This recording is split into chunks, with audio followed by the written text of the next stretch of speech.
we wish to confirm that MDSS is a registered service provider with the authority. They are accredited to train security grade E to C from 2019 as per our records. The current location of the accredited facility is unchanged. However, it is worth noting that the investigation discovered a second training facility located 7.5 kilometers away from the original accredited facility. The second training facility is the same facility referred to as the illegal Libyan military training camp.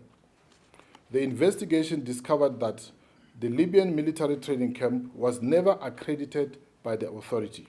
Based on the work that we've conducted this far, we arrived at the following preliminary findings.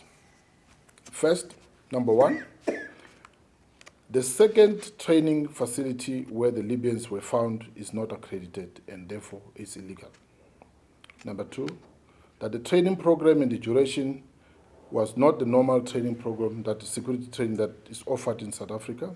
Thirdly, that the standards of training that was offered was foreign or also adopted from other countries. South Africa has 4 medals. That four, that no local grades, security grades training such as the accredited E to C that were offered at that military training camp.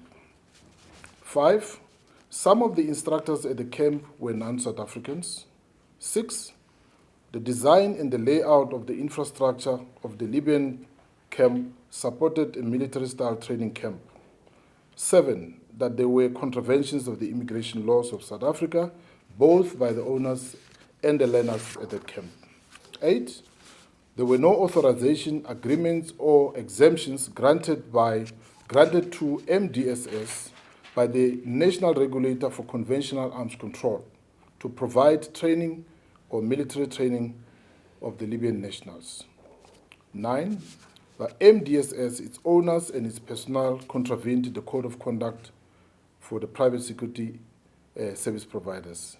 And then 10, the activities of MDSS, its owners and its personnel at the Libyan training camp were in violation of various criminal statutes.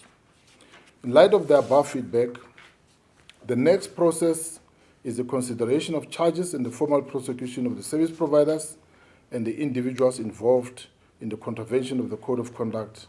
Of course, we will also prefer criminal charges against them.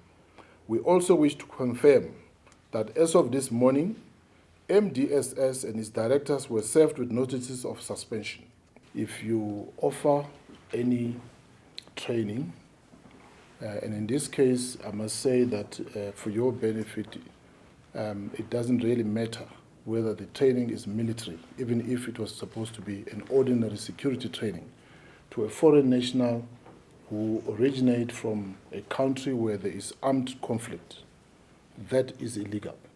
If you go and look at Section 198 of our Constitution, it put it very plain for South Africans what they ought to know about the national security of this country.